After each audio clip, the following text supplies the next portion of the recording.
யாகுஷுவ மசீக நாமத்தினாலே உங்கள் அனைவருக்கும் நான் வாழ்த்துதலை சொல்லிக் கொள்ளுகிறேன். இந்த நாளிலும் கொஞ்சம் சாட்சிகளை நாம் கேட்டோம். எல்லாவற்றிலும் யாகுஷுவ மசீகாவின் நாமம் மகிமைப்படுவதாக. ஹல்லேலூயா. நாம் இன்றைக்கு தியானத்திற்கென்று ஒரு வசனத்தை எடுத்துக் கொள்ளலாம். Matthew chapter 25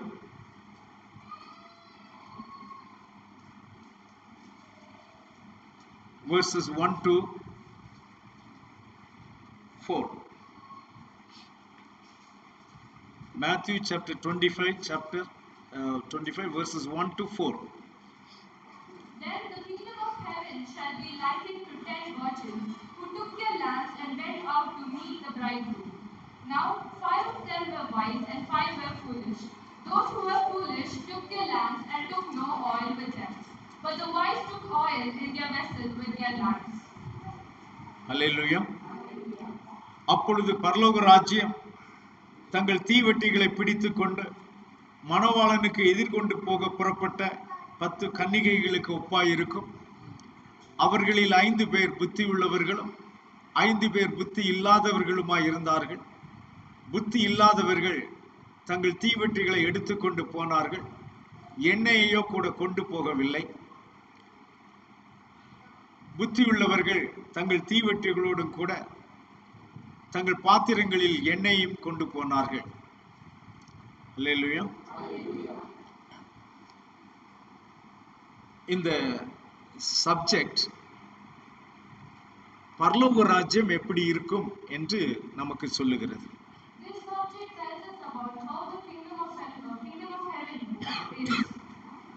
அப்போ 10 கன்னிகைகள் அங்கே இருந்தார்கள் என்று நாம் பார்க்கிறோம். 5 பேர் புத்தி உள்ளவர்களும் 5 பேர் புத்தி இல்லாதவர்களும். ஹல்லேலூயா. அப்போ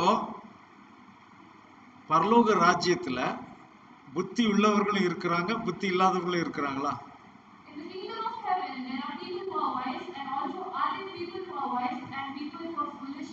ஹல்லேலூயா.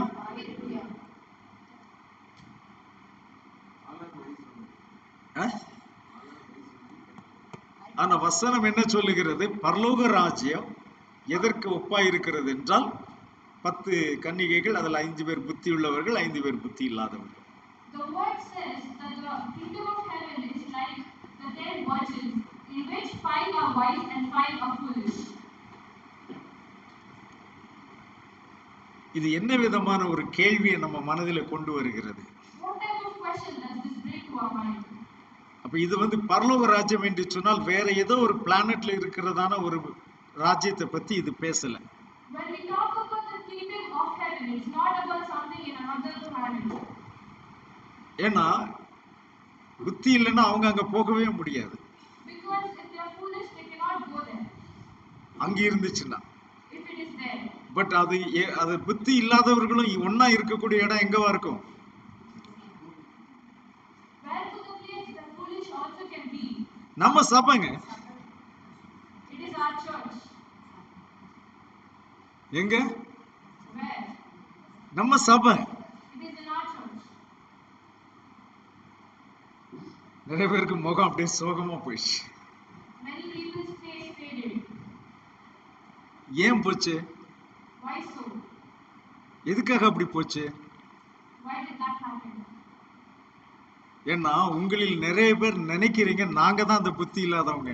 Because many of you all think that we are the foolish ones. அப்ப அதனாலதான் உங்க முகம் சோகமா போகுது. And that is why your face fades. இது என்ன பத்தி பேசல, நாம் புத்தி உள்ள கன்னிகை தான் அப்படின்றதுச்சுன்னா முகத்தில் என்ன வந்திருக்கும்? If you were sure that it's not talking about me, what will happen? உங்க முகம் பிரகாசமா மாறி இருக்கும். Your face will be bright. Hallelujah. Hallelujah.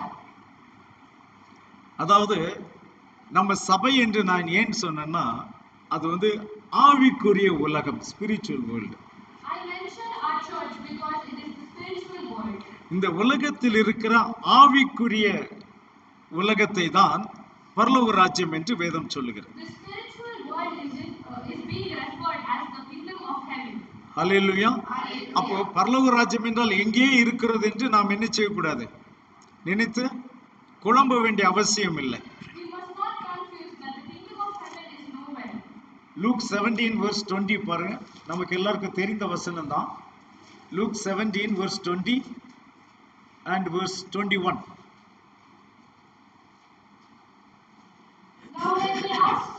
Now when he was asked by the Pharisees when the kingdom of Elohim would come, he answered them and said, the kingdom of Elohim does not come with observation, nor will they say, see here or see there.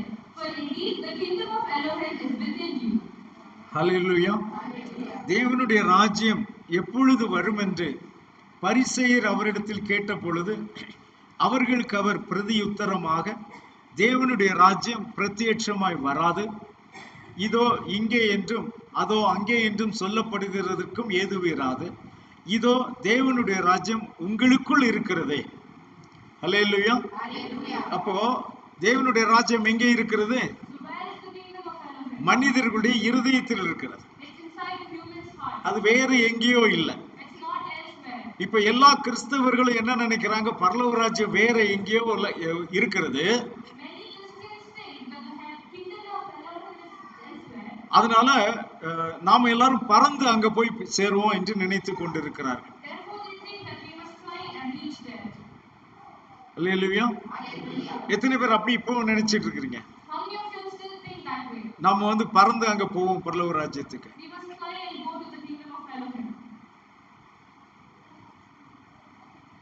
அல்லேலூயா. அப்போ at least நமக்கு தெரியும் பரலோக ராஜ்யம் எங்க இருக்குது, நமக்குள் இருக்கிறது. அது வேற ஒரு பிளானட்ல இல்ல. தெளிவா இருக்கிறோம் அந்த விஷயத்துல. அப்படியானா நம்ம பறந்து போவோம்னு ஏன் அந்த எல்லாரும் சொல்லிக்கிட்டே இருக்கிறாங்க? ஏன் பறந்தா போனாரு? ஆமா. அதனால அவர் எங்க போனாரு? யாகுஷுவா எங்க போனாரு?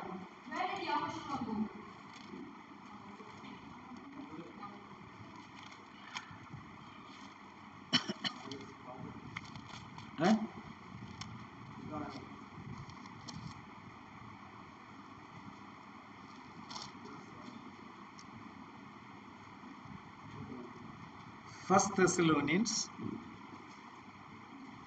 chapter 4 verse 17. First Thessalonians chapter 4 verse 17. Then we who are alive and remain shall be caught up together with them in the clouds to meet Yahuwah in the air. And thus we shall always be with Vasikilia.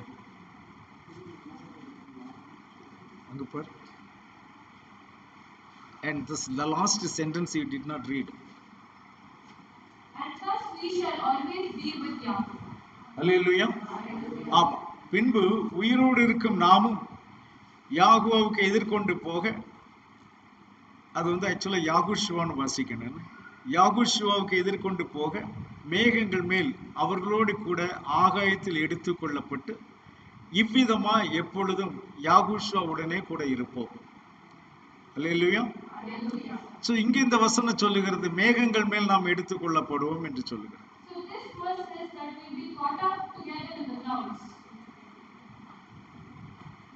இப்போ cloud நம்ம பார்க்கும்போது மேலதானே தெரியுது.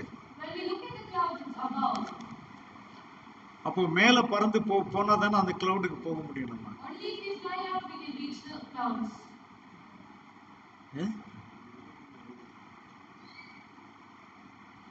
மேகங்கள் மேல் எடுத்துக் கொள்ளப்படுவோம் அப்படின்னு சொன்னா என்ன அர்த்தம் அதுக்கு? What does it mean when we say we'll be catched or caught up together on the clouds?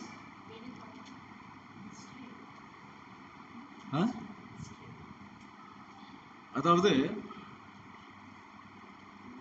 நாம எடுத்துக்கொள்ளப்படுகிறோம் என்று சொல்வது மறைமுகமாக நடக்கிற ஒரு விஷயம். It is a mystery. மறைமுகமாக நடக்கிற ஒரு விஷயமே தவிர நாம் உண்மையில என்ன செய்ய போறதில்ல, பறந்து போக போறதில்லை. சூரியன் எவ்வளவு பிரைட்டா இருக்குது. How bright is the sun? How bright is the sun? ஆனா மேகம் வந்துட்டு அந்த சூரியனை மறைத்து விடுகிறது. But the clouds cover the sun. அப்ப சூரியன் அங்க இருக்குதா இல்லையா? So is the sun present there? சூரியன் அங்க இருக்குது. நம்ம கண்களுக்கு தெரியுதா? But நம்ம கண்களுக்கு அது தெரிவதில்லை. our eyes cannot see the sun. Hallelujah. Hallelujah. இந்த மேகத்தில் போவதும் அது போலத்தான். Similarly, this is how we are caught up together in the cloud. நம்ம அங்க இருப்போம், ஆனா யாருக்கும் அது தெரியாது. We will be there, but no one can see it. அப்ப கிளவுடுங்கிறதே ஒரு நம்மளை மறைக்கிற ஒரு விஷயம், அவ்வளவுதான். Cloud is something to cover us. இப்ப நம்மை மறைக்கிறதா அல்லது மற்றவருடைய கண்களுக்கு அது மறைவாக இருக்கிறதா? Does it cover us or it covers others' eyes? அடுத்தவர்களுடைய கண்களை தான் அது மறைக்கிறது. It covers the others' eyes. இப்ப நமக்குள்ள என்ன நடந்தது என்பது அவர்களுக்கு தெரியாது. That they don't know whatever is happening with us. ஏன்னா தேவனுடைய ராஜ்யம் இங்கே இருக்குதுன்னா நாம எங்கேயும் பறந்து போக வேண்டிய அவசியம் இல்லை. Because if the kingdom of Elohim is here, we do not need to fly anywhere. அப்ப நீங்க பறக்கணும்னா அது எப்படிப்பட்ட ஒரு அனுபவம்? If we need to fly, what type of experience is that? Isaiah chapter 40 verse 31 பாருங்க. Isaiah 40 verse 31. But those who wait on Yahweh shall renew their strength. They shall mount up with wings like eagles. They shall run and shall not be weary. They shall walk and not faint. அல்லேலூயா.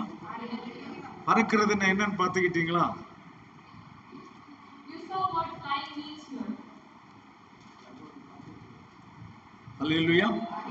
யாகோவாவுக்கு காத்திருக்கிறவர்களோ புது பலன் அடைந்து கழுகுகளைப் போல செட்டைகளை அடித்து உயர எழும்புவார்கள்.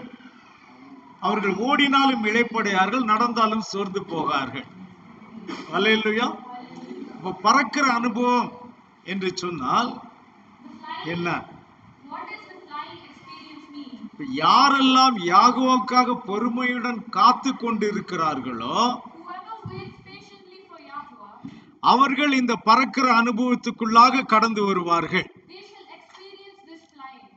அல்லேலூயா. Hallelujah. ஆமா.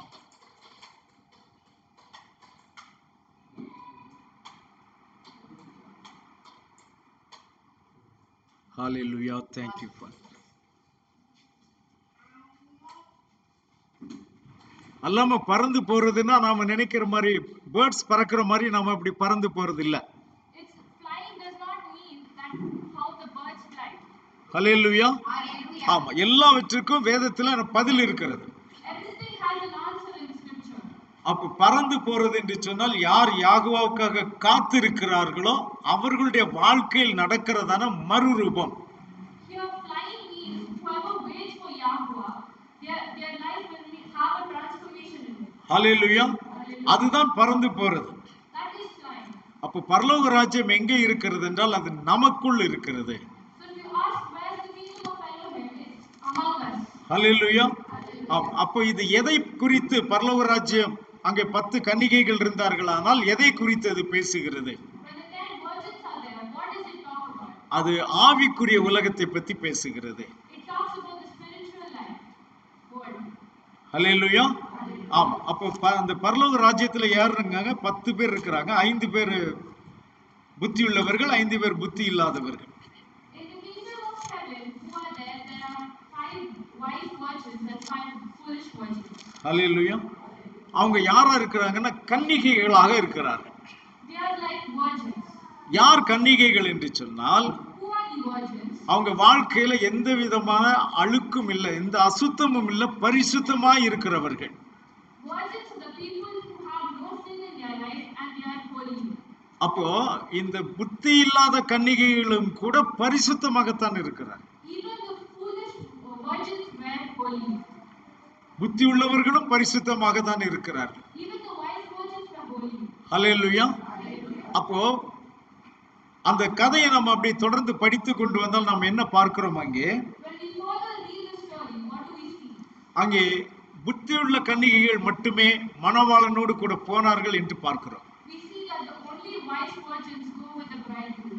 அந்த புத்தி இல்லாத கன்னிகைகள் அங்கே போக முடியவில்லை என்று பார்க்கிறோம். And the foolish virgins are left behind.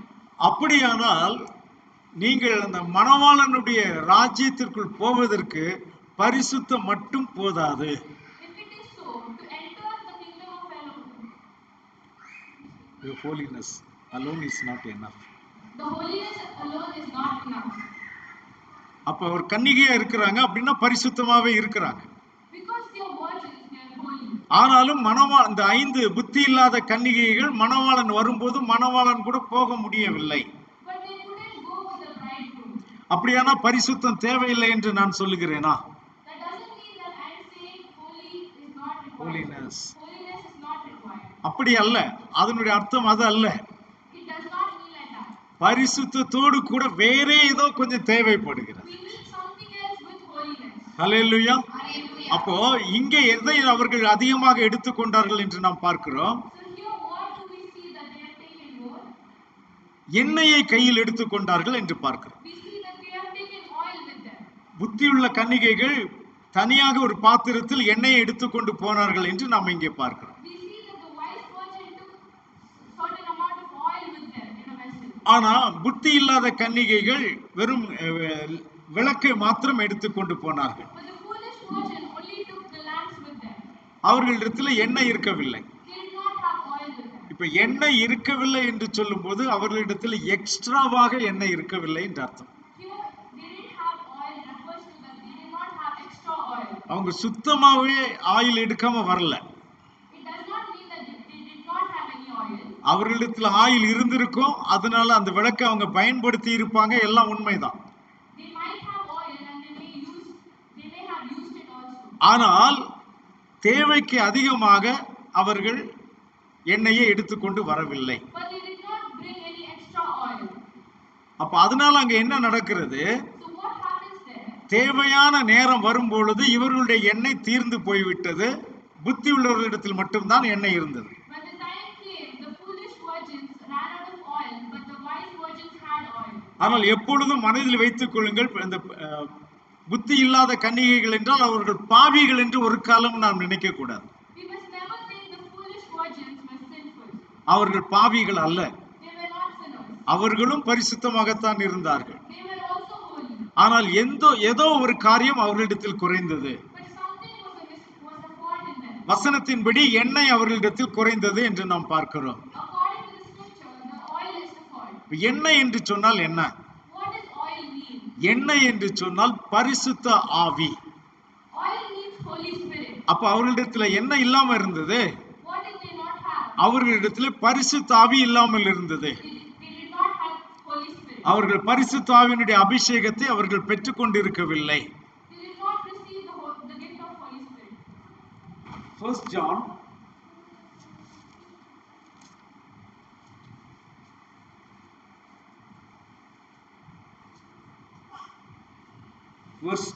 chapter 2 verse 20. 1 John chapter 2 verse 20. But you have an anointing from the Holy One, and you know all things. 27. But the anointing which you have received from him abides in you, and you do not need that anyone teach you, but as the same anointing teaches you concerning all things, and is true, and is not a lie, and just as it has taught you, you will abide in him. நீங்கள் பரிசுத்தராலே அபிஷேகம் பெற்று சகலத்தையும் அறிந்திருக்கிறீர்கள். நீங்கள் அவராலே பெற்ற அபிஷேகம் உங்களில் நிலைத்திருக்கிறது. ஒருவரும் உங்களுக்கு போதிக்க வேண்டுவதில்லை. அந்த அபிஷேகம் சகலத்தையும் குறித்து உங்களுக்கு போதிக்கிறது. அது சத்தியமாய் இருக்கிறது, பொய் அல்ல. அது உங்களுக்கு போதித்தபடியே அவரில் நிலைத்திருப்பீர்களாக. அல்லேலூயா. இங்கே நாம என்ன பார்க்கிறோம் என்று சொன்னால், பரிசுத்தராலே நீங்கள் அபிஷேகம் பெற்றிருக்கிறீர்கள் என்று சொல்லுகிறது. Here we see that we are being Anointed. We are being anointed by the Holy Spirit.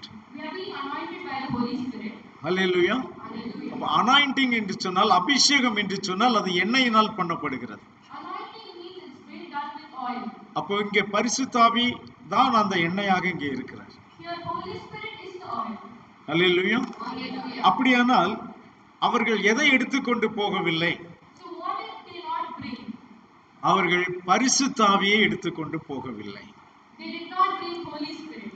அப்போ பரிசுத்த ஆவி இருந்தால்தான் உங்களுக்கு சகலத்தையும் அது போதிக்கும். Only if Holy Spirit is present, it will teach you everything. நாம சிலருக்கு எவ்வளவோ முயற்சி பண்ணி நம்ம வேதத்தை விளக்கி சொல்வதற்கு ட்ரை பண்றோம். No matter how hard we try to teach people, ஆனாலும் அவர்களால் அதை புரிந்து கொள்ள முடியவில்லை. we cannot understand the word.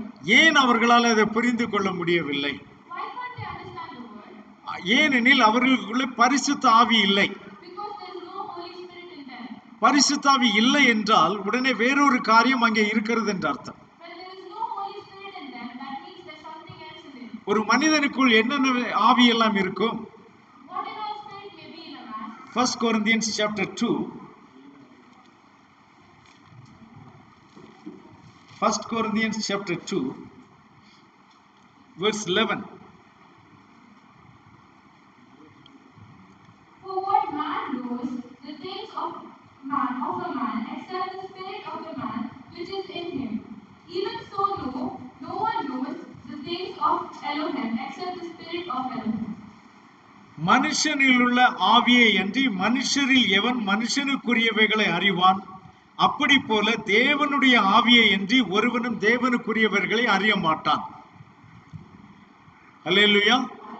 அப்போ ஒவ்வொரு மனுஷனிடத்திலும் மனுஷனுக்குரிய ஒரு ஆவி இருக்கிறது. In each man there is man's spirit. அப்போ அந்த புத்தி இருந்தால் அவனால தேவனுக்குரியவைகளை ஏற்றுக்கொள்ள முடியாது. When he has that spirit, he cannot accept the things that are Yahweh. அப்ப தேவனுக்குரியவைகளை புரிந்து கொள்ள வேண்டுமானால் To understand the things of Elohim, உங்களுக்குள் தேவனுக்குரிய ஆவி வர வேண்டும். you must have God's spirit. அப்ப தேவனுக்குரிய ஆவி இருந்தால்தான் தேவனுக்குரியவைகளை நாம் புரிந்து கொள்ள முடியும். Only if you have Elohim's spirit, you understand things. அப்ப தேவனுக்குரிய ஆவி இல்லாத ஒருவனிடத்தில் போய் நீங்கள் தேவனுக்குரியவைகளை எவ்வளவுதான் விளக்கி சொன்னாலும் அவனால அதை ஏற்றுக்கொள்ள முடியாது. If you go and tell someone who does not have Elohim's spirit about Elohim, he will not understand about it. ஏன் சொன்னா மனுஷனுள்ள ஆவி என்று நாம் சொல்லும்போது அந்த ஆவியில இன்னும் சில வித்தியாசங்கள் இருக்கிறது. Because in man's spirit there are different types of spirits. Verse 12. Now we have received not the spirit of the world, but the spirit who is from Elohim, that we might know the things that have been freely given to us by Elohim. அல்லேலூயா. நாங்களோ உலகத்தின் ஆவியை பெறாமல் தேவனால் எங்களுக்கு அருளப்பட்டவைகளை அறியும்படிக்கு தேவனிடத்திலிருந்து புறப்படுகிற ஆவியையே பெற்றோம். அல்லேலூயா. இங்கே ஒரு வித்தியாசமான ஆவியை பார்க்கிறோம். Here we see a different spirit.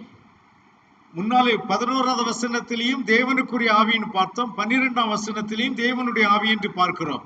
In 11th verse we see the spirit of Elohim. In 12th verse also we see the spirit of Elohim. ஆனா 11ஆம் வசனத்துல மனுஷனுடைய ஆவி என்று பார்த்தோம். But in 11th spirit we see the spirit of man. 12ஆம் வருஷத்துல உலகத்தின் ஆவி என்று பார்க்கிறோம். But in the 12th verse we see the spirit of the world. அப்ப இந்த உலகத்தின் ஆவி எங்கே இருக்கிறது? Where is the spirit of the world? அந்த மனுஷனுடைய ஆவியில் இருக்கிறது. It's in the spirit of man. அந்த மனுஷனுக்குள் இருக்கிறது. It's in the man. இன்னொரு ஆவியை கூட நாம் பார்க்கலாம். Let us see another spirit. 14th verse. But the natural man does not receive the things of the spirit of Elohim, for they are foolishness to him, nor can he know them because they are spiritually discerned. அல்லேலூயா. ஜென்ம சுபாவமான மனுஷனோ தேவனுடைய ஆவிக்குரியவைகளை ஏற்றுக்கொள்ளான். அவைகள் அவனுக்கு பைத்தியமாக தோன்றும். அவைகள் ஆவிக்கேற்ற பிரகாரமாய் ஆராய்ந்து நிதானிக்கப்படுகிறவைகள் ஆனதால் அவைகளை அறியவும் மாட்டான். ஓகே, இங்க எந்த சுபாவத்தை பார்க்கிறோம்? இப்போ 3வது ஒரு ஸ்பிரிட்டை பார்க்கிறோம். அது என்ன? ஜென்ம சுபாவமான ஒரு ஆவி. We see a natural man spirit here. அப்போ 3லயுமே தேவனுக்குரிய ஆவி என்பதும் வருகிறது. In these three spirits, we also see the spirit of Elohim. அப்போ இந்த 3 இடத்துல மனுஷனுடைய ஆவி, உலகத்தின் ஆவி, ஜென்ம சுபாவமான ஆவி, இந்த மூன்றும் நீங்கி அந்த இடத்துல தேவனுடைய ஆவி வந்தால் அவன் தேவனுக்குரியவைகளை அறிந்து கொள்ளுவான். In place of the spirit of man, the spirit of world, and the spirit of natural man, if Elohim's spirit comes, it means that you belong to him. ஹல்லேலூயா. அப்போ ஒரு மனுஷனுக்குள்ள தேவனுடைய ஆவி வர வேண்டும் என்றால் அந்த மனுஷனுடைய ஆவி அவனிடத்திலிருந்து போக வேண்டும். If the spirit of Elohim must come in a man, then his spirit must go away. தேவனுடைய ஆவி உங்களுக்குள் வர வேண்டுமானால் உலகத்தின் ஆவி உங்களிடத்திலிருந்து போக வேண்டும். If the spirit of Elohim must come into you, let the spirit of the world lead you. தேவனுடைய ஆவி உங்களுக்குள் வர வேண்டுமானால் ஜென்ம சுபாவமான ஆவி உங்களிடத்திலிருந்து போக வேண்டும். If the spirit of Elohim must come into you, then the natural man spirit leave of you. Hallelujah. So இவைகள் எல்லாம் மனுஷனுடைய இருதயத்துக்குள் இருந்து கொண்டே இருக்கிறது. All these things are in the heart of man. அப்போ அந்த சுபாவத்தோட கூட இந்த புத்தி இல்லாத கன்னிகைகள் போயிருக்கிறார்கள். With all those spirits goes the foolish words. ஆனால் புத்தியுள்ள கன்னிகைகள் என்ன செய்திருக்கிறார்கள்? தேவனுடைய ஆவியை கூட எடுத்துக்கொண்டு போயிருக்கிறார்கள். But the wise virgins have the spirit of Elohim with them. ஹல்லேலூயா. அப்ப அதுதான் அந்த எண்ணெயாக இருக்கிறது. And that is the oil. இப்ப இவர்களுக்கும் எண்ணெய் இருந்தது. Even they had oil. அந்த புத்தி இல்லாத கன்னிகைகளுக்கும் எண்ணெய் இருந்தது.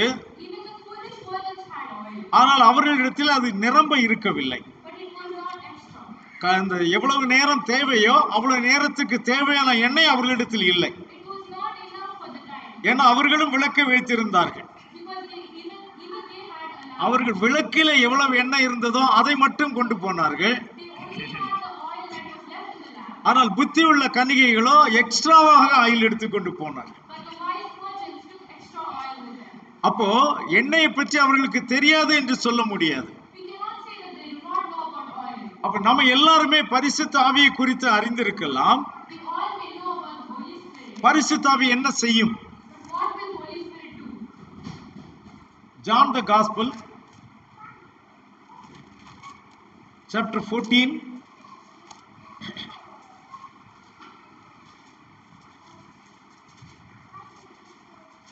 verse 26.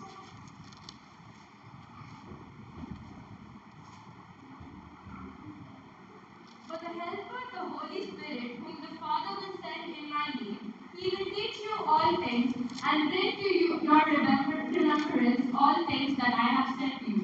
ஹல்லேலூயா. என் நாமத்தினாலே பிதா அனுப்ப போகிற பரிசுத்த ஆவியாகிய தேற்றரவாளனே எல்லாவற்றையும் உங்களுக்கு போதித்து நான் உங்களுக்கு சொன்ன எல்லாவற்றையும் உங்களுக்கு நினைப்பூட்டுவார். ஹல்லேலூயா. பரிசுத்த ஆவியினுடைய வேலை என்ன? What is the work of the Holy Spirit? பரிசுத்த ஆவி என்ன செய்ய போகிறார்? யாகுஷுவா மசீஹா சொன்ன எல்லாவற்றையும் உங்களுக்கு நினைப்பூட்டுவார். The Holy Spirit reminds us all the things that Yahushua HaMashiach has told to us. Hallelujah. Hallelujah. அப்போ யாகுஷுவா மசீஹா சொல்லும் பொழுது அன்றைக்கு அவரோடு கூட இருந்த சீஷர்களுக்கோ ஜனங்களுக்கோ அவர் என்ன சொன்னார் என்று புரியவில்லை. When Yahushua HaMashiach said this, the people who were with him and his own disciples did not understand this. அப்ப அதுக்காகத்தான் யாகுஷுவா சொல்லுகிறார், எனக்கு பின்பாக தேற்றரவாளன் வருவார், அவர் உங்களுக்கு நான் சொன்னவைகளை உங்களுக்கு விளக்கி சொல்லுவார். And that is why Yahushua says, after me will come a helper and will teach you, will remind you the things I said. John the Gospel 16th chapter verses 13, 14 and 15. 16th chapter 13, 14 and 15. சத்திய ஆவியாகிய அவர் வரும்போது சகல சத்தியத்திற்குள்ளும் உங்களை நடத்துவார். அவர் தம்முடைய சுயமாய் பேசாமல் தாம் கேள்விப்பட்டவைகள் யாவையும் சொல்லி வரப்போகிற காரியங்களை உங்களுக்கு அறிவிப்பார். அவர் என்னுடையதில் எடுத்து உங்களுக்கு அறிவிப்பதினால் என்னை மகிமைப்படுத்துவார். பிதாவினுடையவைகள் யாவும் என்னுடையவைகள், அதனாலே அவர் என்னுடையதிலிருந்து எடுத்து உங்களுக்கு அறிவிப்பார் என்றேன். However, when he, the Spirit of truth, has come, he will guide you into all truth, for he will not speak on his own authority, but whatever he hears, he will speak, and he will tell you things to come. He will glorify me, for he will take of what is mine and declare it to you. இப்ப இங்கே பரிசுத்தாவினுடைய வேலை என்னன்னு பார்க்கிறோம். So what is the work of Holy Spirit here? எல்லா சத்தியத்திற்குள்ளும் உங்களை நடத்துவார். It will help you walk in all truths. Amen. Amen. Hallelujah. Hallelujah. அதோடு கூட அவர் தம்முடைய சுயமாய் பேசாமல் தாம் கேள்விப்பட்ட யாவையும் உங்களுக்கு சொல்லுவார். He will speak and he will tell you the things to come. He will tell you the things. Okay, அவர் எல்லாவற்றையும் உங்களுக்கு சொல்லுவார். He will tell you the things. நான் சொன்னவைகளை உங்களுக்கு சொல்லுவார். He will tell you what I said. அதற்கு மேலாக ஒரு விஷயத்தை செய்கிறார். He also does something else. வரப்போகிற காரியங்களை உங்களுக்கு அறிவிப்பார். He will tell you the things to come. பாருங்க, ஒன்னு சத்தியத்திற்குள் நடத்துவார். He helps us to walk in the truth. அடுத்து யாகுஷுவா சொன்னவைகளை நமக்கு விளக்கி சொல்லி தருவார். He will remind us what Yahushua said. மூன்றாவது ஒரு காரியம், வரும் காரியங்களை உங்களுக்கு அறிவிப்பார். The third thing is he will tell us the things to come. எத்தனை பேருக்கு புரிகிறது நான் சொல்றேன்? How many of you understand what I say? Hallelujah. Hallelujah. ஆமா, அப்போ எண்ணெய் எடுத்துக்கொண்டு போகிறது என்று சொன்னால் இந்த மூன்றையும் எடுத்துக்கொண்டு போயிருக்க வேண்டும். When we say taking oil, he is taking these three things. ஹல்லேலூயா. ஆமா, இப்ப நிறைய பேருடைய வாழ்க்கை எப்படி இருக்கிறது என்று நாம் பார்த்தால், If we examine each one's life, கொஞ்சம் பேர் நாங்க எங்களுக்கு நியாயப்பிரமாணம் போதும் என்று சொல்லி நியாயப்பிரமாணத்தை பிடித்துக் கொண்டு இருக்கிறார்கள். some people wait upon the judgment day. Law. Some people wait upon the law. Some people follow the law. Some people follow the law. அது எங்களுக்கு போதும் என்று சொல்லி அதையே பிடித்துக் கொண்டு இருக்கிறார்கள். They say it is enough and they hold on to it. அதற்கு பிறகு யாகுஷுவா வந்த பிறகு சிலர் யாகுஷுவாவுடைய உபதேசத்தை பிடித்துக் கொண்டு இருக்கிறார்கள். And after Yahushua came, the others held upon to Yahushua. அப்ப யாகுஷுவா சொன்னது போதும் என்று நாம் பிடித்துக் கொண்டால் யாகுஷுவா சொன்னதை உங்களுக்கு யார் விளக்கி சொல்ல போகிறார்கள்? If we hold on to whatever Yahushua said, who will explain what he said? அப்ப அதற்கு தான் யாகுஷுவாவை சொன்னாரு, பரிசுத்தாவி என்று வேறொருவரை நான் உங்களுக்கு தருவேன், அவர் உங்களுக்கு எல்லாவற்றையும் சொல்லி தருவார். That is why Yahushua says that I will send the Holy Spirit who will explain what I said. இப்ப பரிசுத்த ஆவி ஒரு ஆவி, அது Holy Spirit is a spirit. அவருடைய தேவனுடைய ஆவி. It is the spirit of Elohim. யாகுஷுவா மசிகாவினுடைய ஆவி, It is the spirit of Yahushua Messiah. மசிகாவினுடைய ஆவி. It is the spirit of Messiah. ஹல்லேலூயா.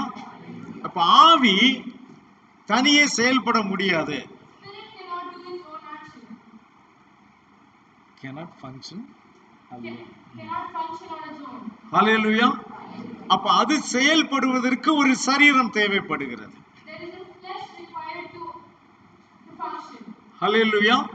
அப்ப அந்த சரீரத்திற்குள் இந்த ஆவி போய் காரியங்களை நடப்பிக்கும். The spirit will enter the flesh and it will do the function. அப்படிப்பட்டவர்களைத்தான் நாம் அப்போஸ்தலர்கள் என்றும் தீர்க்கதரிசிகள் என்றும் சொல்லுகிறோம்.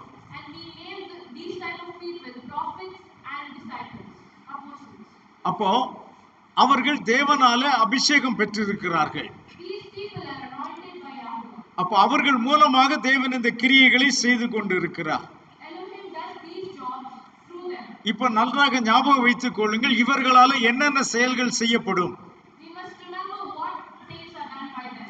இவர்கள் முதலாவது சத்தியத்தை நம்மிடத்தில் பேசுவார்கள். First, they will speak the truth to us. ஏன்னா சத்தியத்தை அறிந்தால்தான் நமக்கு விடுதலை கிடைக்கும். Because only if we know the truth, we will get deliverance. ஹல்லேலூயா.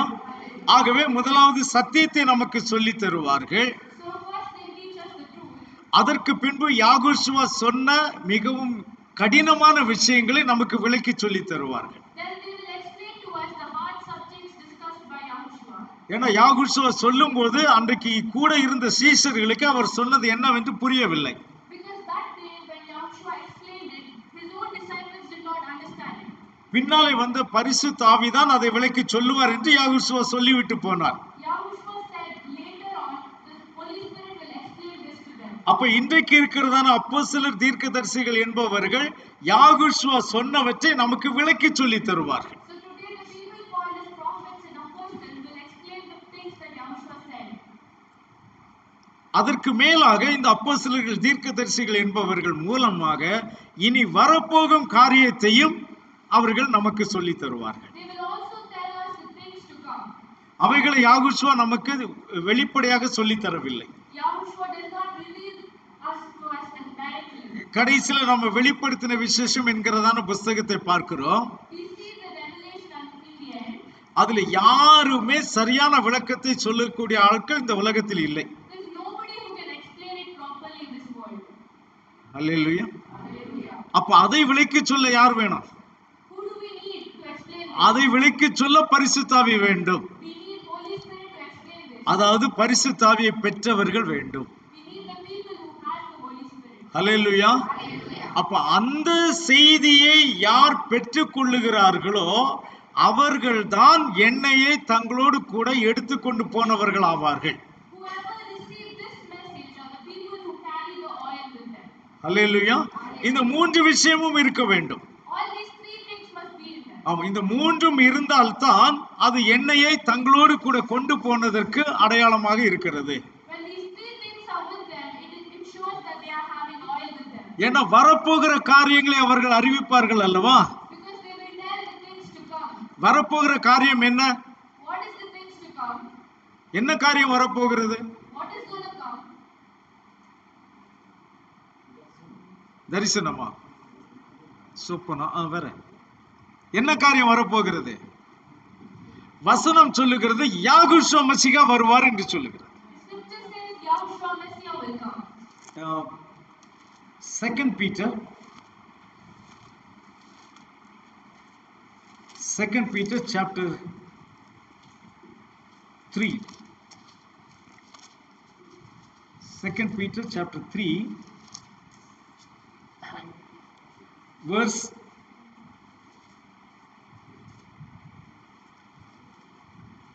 4. அவர் வருவார் என்று சொல்லுகிற வாக்குத்தத்தம் எங்கே? பிதாக்கள் நித்திரையடைந்த பின்பு சகலமும் சிருஷ்டிப்பின் தோற்றம் முதல் இருந்த விதமாய் இருக்கிறதே என்று சொல்லுவார்கள். And saying, where is the promise of his coming?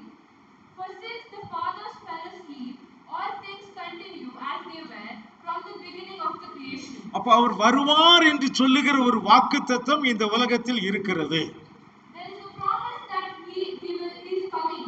அவர் மீண்டும் வருவார், அவருடைய பிள்ளைகளை தன்னோடு சேர்த்துக் கொள்வார் என்று கண்டிப்பாக இந்த உலகத்தில் வேத வசனம் அப்படி சொல்லுகிறது. The scripture says that he will come and he will take his children. அப்ப இப்படி சொல்லிக்கிட்டே இருக்கிறீங்களே, காலாகாலமா சொல்லிட்டு இருக்கிறீங்களே, அந்த வாக்குத்தத்தம் என்ன ஆயிற்று? That promise.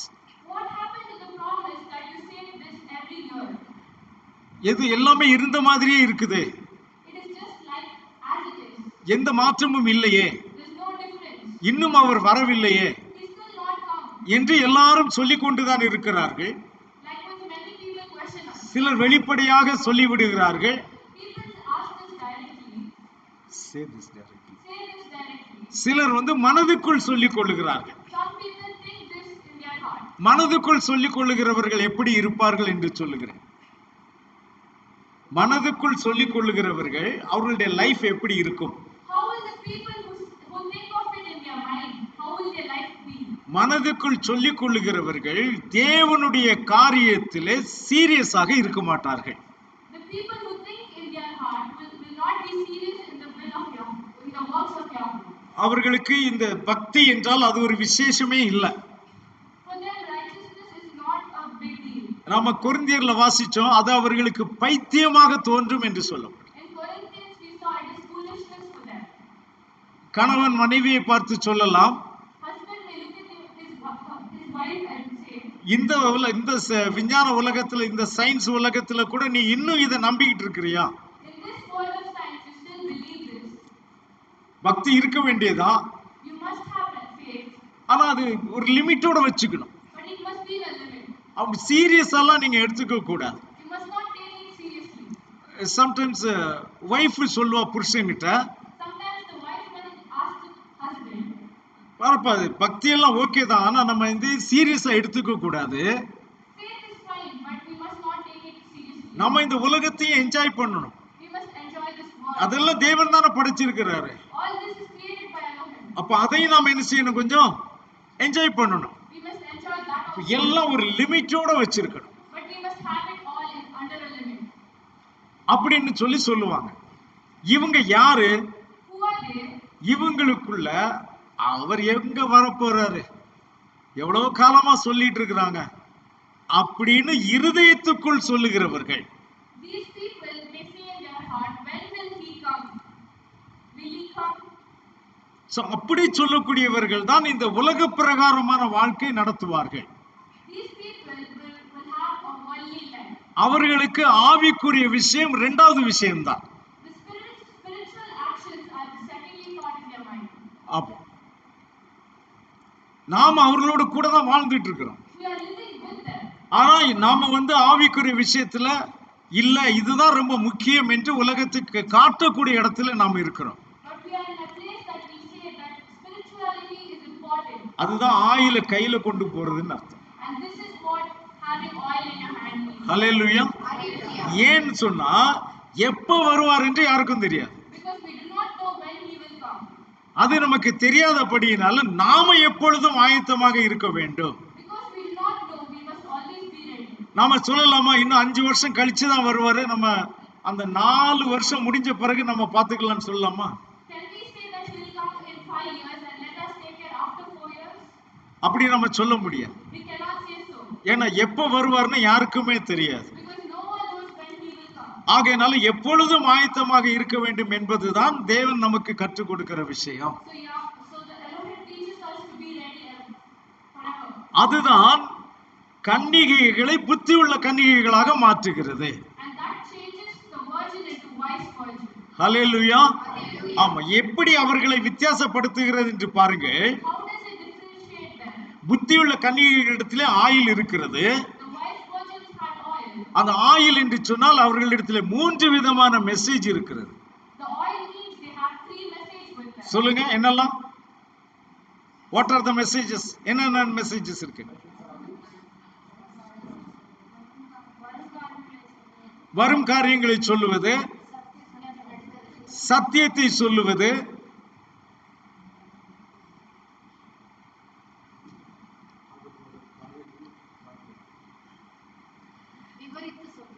யாகுஷோ மசிகா சொன்னதை விவரித்து சொல்வது. They have 3 things, which is saying the truth, saying the things to come, and reminding the things that Yahushua said. ஹல்லேலூயா. ஆமா, இந்த 3 விஷயங்களும் சேர்ந்துதான் எண்ணெய். All these 3 things combined to form oil. அப்ப இந்த 3ம் எடுத்துக்கொண்டு போகிறவர்கள் ஆயத்தமாக போகிறவர்கள். People who carry these 3 things who are ready. நிறைய பேருக்கு வரும் காரியம் என்னவென்று தெரியாது. Many people do not know what is to come. என்ன நடக்க போகிறது என்று யாருக்குமே தெரியாது. Nobody knows what is to come. ஆனால் அது ஒரு செய்தி கண்டிப்பாக நமக்கு வரும் என்று வேதத்திலே நாம் இப்பொழுது வாசித்தோம். We just read in scripture that there is something to come. பரிசுத்த ஆவி கண்டிப்பாக வரும் காரியங்களை பற்றி நமக்கு சொல்லும் என்று நாம் இப்பொழுதுதான் பார்த்தோம். We saw that the Holy Spirit will teach us the things to come. அப்ப என்ன காரியம் வரப்போகிறது என்று தெரிந்தால்தான் நீங்கள் அதற்கு ஆயத்தமாக இருக்க முடியும். Only if we know what thing is coming, we will be ready for it. அல்லேலூயா. அப்ப அதை நமக்கு சொல்லித் தருவது பரிசுத்த ஆவி. So this is being taught by the Holy Spirit. அப்ப அந்த பரிசுத்த ஆவி என்பது தீர்க்கதரிசிகள் மூலமாக நம்மிடத்தில் பேசும். This Holy Spirit talks to us through prophets. அப்ப தேவன் நமக்கு வாக்குத்தத்தம் பண்ணினதான தீர்க்கதரிசி வரும் பொழுது நாம் அதை ஏற்றுக்கொள்ளக்கூடிய அனுபவத்தில் இருந்தால்தான் நாம் எண்ணெயை பெற்றுக்கொண்டோம் என்று அர்த்தமாகும். When the prophet promised by Yahuwah is being accepted by us, then only we become the people who carry the oil. ஹல்லேலூயா. அந்த செய்தி தான் நமக்கு அந்த நேரத்தில் கிடைக்கிற எண்ணெயாக இருக்கிறது. That message is the time, is the oil. அப்ப வருகையை பற்றி உங்களுக்கு ஒரு செய்தி வரும். You will receive a message about coming. அப்ப அந்த பாருங்க, நம்ம இப்ப வாசிச்ச அந்த 2 Peter chapter 3 verse 9. Yahuwah is not slack concerning his promise, as some count slackness, but is long-suffering towards us, not willing that any should perish, but that all should come to repentance. ஹல்லேலூயா. தாமதிக்கிறார் என்று சிலர் எண்ணுகிறபடி யாகுஷுவ மசிகா தமது வாக்குத்தத்தத்தை குறித்து தாமதமாயிராமல் அவர் பொறுமையாய் இருக்கிறார். ஹல்லேலூயா. அவர் கண்டிப்பாக வருவார். He will surely come. அப்போ அவர் எப்போ வருவார் என்று தெரியாதபடினாலே Because we do not know when he will come, நாம் அப்படியே பக்தியற்றவர்களாக மாறிவிடுகிறோம். we become unfaithful. Ungodly people. We become ungodly people. Hallelujah. Hallelujah. ஆனா அவர் ஏன் அப்படி லேட்டா வர்றாரு, எதுக்காக delay பண்ணுகிறாருன்னா, Why is he coming late or delayed? இன்னும் நிறைய பேர் மனம் திரும்பி அந்த கூட்டத்தில் சேர வேண்டியதா இருக்கிறது. Because there are many people to repent and join the group. Hallelujah. Hallelujah. அதற்காகத்தான் அவர் டிலே பண்ணுகிறார். And that is why he is delaying. ஆனா அந்த டிலேங்கிறதுனாலவே நடக்காது என்ற அர்த்தம் அல்ல. Just because he is delaying, that doesn't mean it's not going to happen. அவர் சொன்ன எல்லா காரியங்களும் நடந்து கொண்டு இருக்கிறது. Everything that he said is up- happening. அப்ப இதுவும் நடக்கும். So this may also happen. அப்ப யாரெல்லாம் சத்தியத்தை அறிந்து The people who know the faith, யாகுஷ்வா சொன்னவைகளை நன்றாக புரிந்து கொண்டு they know the things that Yahushua said, understood the things that Yahushua said, அப்புறம் வரக்கூடிய காரியங்கள் என்னவென்பதையும் அறிந்து கொண்டால் மட்டுமே if they understand things to come, நாம் அதற்கு ஆயத்தமாக இருக்க முடியும். we can be ready for it. அப்படித்தான் இந்த புத்தியுள்ள கன்னிகைகள் ஆயத்தமாக இருந்தார்கள். This is how the wise virgins were ready. அப்ப இந்த புத்தி இல்லாத கன்னிகைகள் என்று சொல்லும் பொழுது When we talk about the foolish virgins, அவர்களிடத்தில் இந்த 3 காரியங்கள் அல்லது இந்த 3இல் ஏதோ ஒன்று இல்லாமல் இருந்தது. they lacked those 3 things or they lacked one of those 3 things. குறிப்பாக வருகையின் செய்தி அவர்களுக்கு தெரியாமல் போனது. Importantly, they did not know about the message that is to come. Message of his coming. Message of his coming. Hallelujah. அப்ப அந்த வருகையின் செய்தி அறியாதபடியினாலே வருகைக்கு அவர்கள் ஆயத்தமாக இருக்கவில்லை. Because they did not know the message of his coming, they were not ready for his coming. எல்லாருக்கும் தெரியும் விளக்கை எடுத்துக்கொண்டு போனால் எண்ணெயும் எடுத்துக்கொண்டு தான் போக வேண்டும். Everybody knows that if we take the lamp, we must take the oil. அப்ப ஏன் இவர்கள் எண்ணெய் எடுத்துக்கொண்டு போகவில்லை? Why did they not take the oil? இப்படிதான் வர்றாருன்னு சொல்லுவாங்க. ஆனா எங்க வந்தாரு இவரு? வரவே இல்லை. He keeps saying that he will come, but he never came. அப்ப எத்தனையோ முறை போயிட்டு அவர் வரல அப்படின்னு திரும்பி வந்திருக்கிறாங்க. So many times they thought that he will come, but he never came, so they returned back. ஆகையினால இப்பவும் எங்க வர போறாரு, நம்ம வெறும் விளக்கம் மட்டும் கொண்டு போகலாம்னு அவங்க கொண்டு போனாங்க. Similarly, doubting that he won't come, they took only the lamp with them. ஆனால் அன்றைக்கு அவர் வந்து விட்டார். But that day he came, அவர்களால உள்ள போக முடியல. and they could not enter. அவர்கள் உள்ள போக முடியாததுனால தான் அவர்களை புத்தி இல்லாத கன்னிகைகள் என்று சொல்லுகிறார். Just because they could not enter, that's why they were called foolish virgins. உள்ள போனவர்களை நம்ம புத்தி உள்ள கன்னிகைகள்னு சொல்றோம். The virgins that entered were called wise virgins. இல்லாவிட்டால் பார்ப்பதற்கு 2 பேரும் ஒரே மாதிரி கன்னிகைகள் தான். If not, if we look, both are similar looking. இப்ப அநேக கிறிஸ்தவர்கள் எல்லாம் ஒரே மாதிரி தான் காட்சி அளிக்கிறார்கள். Many Christians look the same, ஆனால் சிலருக்குள் எண்ணெய் இருக்கிறது, சிலருக்குள் எண்ணெய் இல்லை. but only a few has oil, the rest do not. அப்ப யாரு புத்தி உள்ள கன்னிகை, யாரு புத்தி இல்லாத கன்னிகை என்பது அவருடைய வரவில் வெளிப்படும். We can distinguish the people who has the oil, who is foolish and wise, in his coming. Amen. Amen. Hallelujah. Hallelujah. ஆகவே எந்த நேரத்திலும் ஆயத்தமாய் இருக்கிறவர்கள் புத்தியுள்ளவர்கள். The people who are ready at any time are the wise people. Hallelujah. Hallelujah. அப்போ அவ்வளவு கவனம் இல்லாம கேர்லெஸ்ஸா இருக்கிறவங்க புத்தி இல்லாதவங்க. The people who are careless are the foolish. அப்ப நாம எல்லா செய்தியும் நாம் பெற்றுக்கொண்டிருக்கிறோமா என்பதை நாம் தெரிந்து கொள்ள வேண்டும். We must know if we received all the message. அப்ப அவருடைய வருகையின் செய்தி வரும் பொழுது நாம் அதை பிடித்துக் கொள்ளுவோம். When we are receiving the message of his coming, we must hold it. Hallelujah. Hallelujah. இனி அவருடைய வருகை குறித்து செய்தி நமக்கு வேதத்தில் சொல்லப்பட்டிருக்கிறதா என்றால் கண்டிப்பாக சொல்லப்பட்டிருக்கிறது. In the scripture, it talks about his coming. Hallelujah. Hallelujah. ஆம், யாகுஷ்வா என்ன சொன்னாரு? பிணம் எங்கேயோ அங்கே கழுகு வந்து சேரும் என்று சொன்னார். Where the carcass is there. What did Yahushua say? He said, when carcass is there, Ye- that's when eagle. eagle is present. Amen. Hallelujah. Hallelujah. ஆமா, எங்கே பிணம் இருக்கிறதோ அங்கே கழுகு இருக்கும். Wherever the carcass is, that is where the eagle is. இன்னைக்கு எந்த சபையில இதுக்கு விளக்கம் கொடுப்பாங்க? In today's world, which church will give the explanation for this? நீங்க எந்த சர்ச்சில் வேணாலும் போய் இதுக்கு விளக்கம் கேட்டுட்டு வாங்க. You can go and ask to any church. இது யாரும் சரியான விளக்கம் கொடுக்கவே மாட்டாங்க. No one explains this properly. ஆனா இது எந்த செய்தி? But what is this message? இது அவருடைய வருகையின் செய்தி. This is the message of his coming. அல்லேலூயா. அப்போ இதே மாதிரி ஆயிரக்கணக்கான செய்திகள் இருக்கிறது Similarly, there are thousands of messages அவருடைய வருகை பற்றி. about his coming. ஆதியாகமத்தில் இருந்து ரெவலேஷன் வரைக்கும் நமக்கு அந்த விளக்கங்கள் இருக்கிறது. From Genesis to Revelations, there are so many messages. அப்ப அதை யார் சொல்லிக் கொடுக்க போகிறார்? வரக்கூடிய தீர்க்கதரிசி தான் அதை நமக்கு சொல்லித் தர வேண்டும். Who is going to explain this? The prophet who is to come is going to explain. ஹல்லேலூயா. அப்ப அந்த செய்தியை யார் கேட்டு அதை ஏற்றுக்கொள்ளுகிறார்களோ அவர்கள் தான் எண்ணெய் உடையவர்களாக மாறுகிறார். Whoever hears and accepts the message is the people who holds the oil. இன்னைக்கு நிறைய பேருக்கு அப்படி ஒரு செய்தி இருக்கிறது என்பதே தெரியாது. Today, many people do not know there is a message like this. இப்ப தீர்க்கதரிசி அந்த செய்தியை பத்தி பேசுகிறார் என்று சொன்னால் If the prophet talks about this message, அவர் புதிதாக தனக்கு ஒரு மெசேஜை கொண்டு வரல. he does not bring a new message. யாகுஷுவா சொன்னது மாதிரியே அவர் சொன்னதிலிருந்து எடுத்துதான் நமக்கு சொல்லி தருகிறார். As Yahushua says, he teaches from what he said.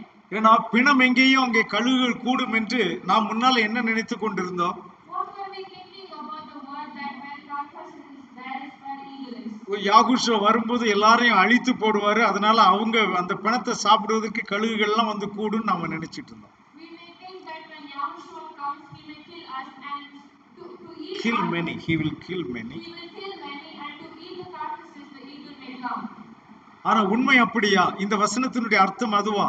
But isn't the truth? Does this verse mean like that? இது அதனுடைய அர்த்தம் அல்ல. This is not the meaning. இதனுடைய அர்த்தம் வேற. There is a different meaning. அப்ப இதை தீர்க்கதரிசி நமக்கு சொல்லி தருகிறார் என்றால் If the prophet teaches us this, அவர் சொந்தமாக பேசவில்லை. he does not speak by யாகுஷுவா சொன்னதைத்தான் எடுத்து நமக்கு சொல்லி தருகிறார். he teaches us whatever Yahushua said. யாகுஷுவா சொன்னதிலேயும் வரவின் செய்தி இருக்கிறது, There is வருகையின் செய்தி இருக்கிறது.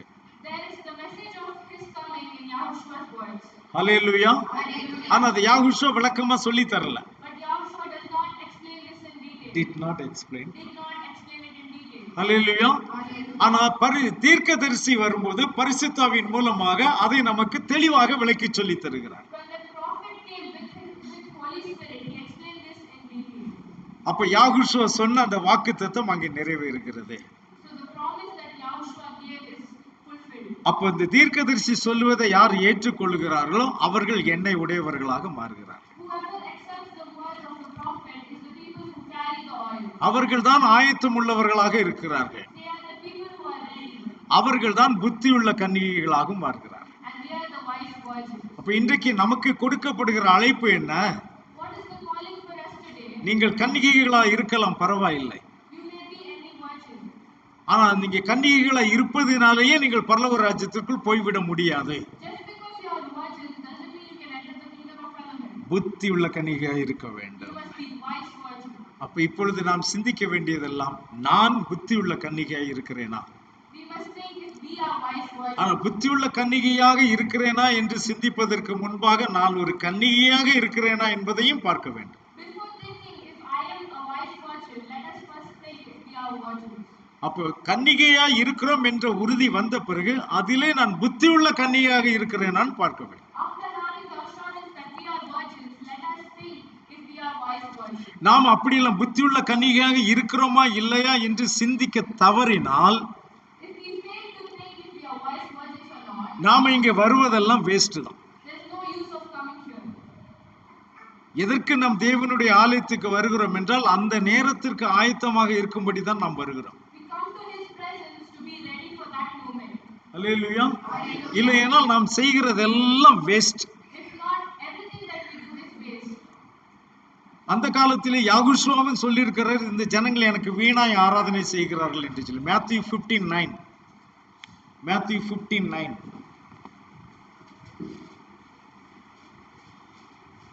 And in vain they worship me, teaching as doctrines the commandments of men.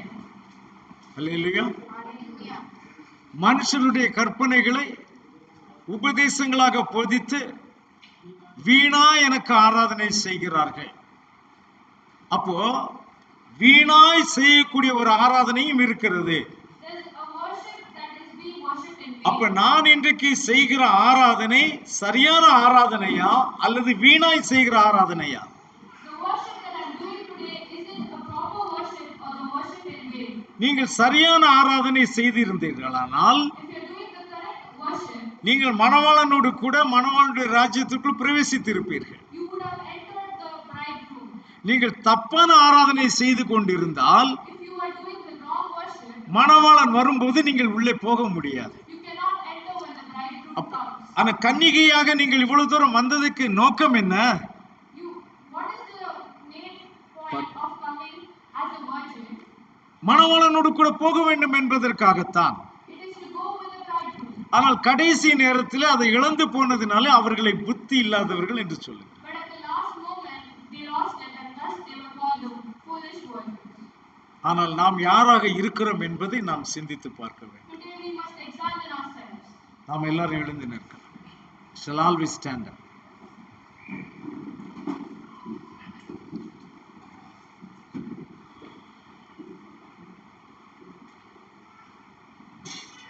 கேட்ட செய்தியை நாம் மனதிலே கொண்டு வந்து அந்த செய்தியின்படி நான் யாராக இருக்கிறேன். நீங்க உட்காருங்க, நீங்க உட்காருங்க. Hallelujah. Who am I based on this message? Why do I stand? In which group I stand? Am I standing with the wise virgin or am I standing with the foolish virgin? நான் புத்தி உள்ள கன்னிகையாக இருக்கிறேனா அல்லது புத்தி இல்லாத கன்னிகையாக இருக்கிறேனா என்று நம்மை நாமே ஆராய்ந்து பார்க்கலாம். ஏனெனில் நாம் இங்கே வருவது எதற்காக வருகிறோம்? புத்தி உள்ள கன்னிகையாக மணவாளனோடு கூட போக வேண்டும் என்பதற்காகத்தான் நாம் வருகிறோம். We are coming here only for that purpose, to enter with the king, with the bridegroom into his chamber. Only for that purpose we are coming. If we don't enter into that chamber with him, then we are foolish virgins. So who am I now? நான் யாராக இருக்கிறேன்? எப்படிப்பட்ட கன்னிகையாக நான் இருக்கிறேன்? தேவனே அதை எனக்கு வெளிப்படுத்தும். என்னை அறிந்து கொள்ள எனக்கு உதவி செய். Father, help me to know what type of virgin I am. Am I prepared or not? நான் ஆயத்தமாக இருக்கிறேனா இல்லையா என்பதை நீர் எனக்கு வெளிப்படுத்தும் என்று நாம் ஜெபிக்கலாம். Let us pray like that. நம்ம அப்படி ஜெபிக்கலாம் பிரியமானவர்களே. Our gracious Heavenly Father, we praise and thank you for this wonderful moment you have given to us. Father, we believe that you have spoken to us through your word. அப்பா பரலோக பிதாவே, இந்த நல்ல வேளைக்காக உமக்கு நன்றி செலுத்துகிறோம். உம்முடைய வார்த்தை கொண்டு எங்களோடு பேசினீர் என்று நாங்கள் நம்புகிறோம் தகப்பனே. அப்பா, நாங்கள் எப்படிப்பட்ட கன்னிகைகளாக இருக்கிறோம் என்று நாங்கள் அறிந்து கொள்ள எங்களுக்கு உதவி செய்யும். Father, help us to know what type of virgin we are. அப்பா, நாங்கள் புத்தி இல்லாத கன்னிகைகளாய் இருந்தால் இந்த நாளிலே நாங்கள் புத்தி உள்ளவர்களாய் மாறும்படிக்கு எங்களுக்கு உதவி செய்யும். If we were foolish virgin, Father, we pray that enable us to become wise virgin so that we can also enter into the chamber of the bridegroom. அப்போ நாங்கள் புத்தி உள்ள கன்னிகைகளாய் இருந்தால் மாத்திரமே மணவாளனோடு கூட மணவாளனுடைய அறைக்குள்ளாக நாங்கள் கடந்து செல்ல முடியும். The race which we were running, Father, let it not go in vain, Father. And all the efforts we are putting to enter into the bridegroom's chamber, let it not go in vain, Father. அப்பா, இவ்வளவு நாளும் நாங்கள் பட்ட பிரயாசங்கள் வீணாக போகாத படிக்க நாங்கள் மணவாளனுடைய அறைக்குள்ளாக கடந்து செல்ல முடியாத படிக்கும் இல்லாத படிக்கு நீர் எங்களுக்கு உதவி செய்யும். Father, I pray, bless every one of your children, those who have come today and also those who could not come, Father. அப்பா, இன்றைக்கு கடந்து வந்திருக்கிற ஒவ்வொரு பிள்ளைகளையும் நீர் ஆசீர்வதிப்பீராக. வர முடியாமல் போன பிள்ளைகளையும் நாங்கள் நினைக்கிறோம். நாங்கள் ஜெபித்தவர்களுக்கு நீர் கொடுத்த சுகத்திற்காக உமக்கு நன்றி. Father, we believe that you healed all those for whom we prayed and we thank you for that, Father. Hallelujah. உம்முடைய பிள்ளைகள் ஒவ்வொருவரையும் பேர் பேராக தனித்தனியாக ஆசீர்வதித்தருளும். Father, I pray you bless everyone individually and as family, Father. Let your name alone be glorified. உம்முடைய நாமம் மாத்திரம் மகிமைப்படட்டும். எங்கள் மீட்பரும் இரட்சகரும் ஆகிய யாகுஷுவா மசீக நாமத்தில் வேண்டிக் கொள்கிறோம் பிதாவே. Yahuwah bless you all. Yahuwah shalom. Amen. Hallelujah.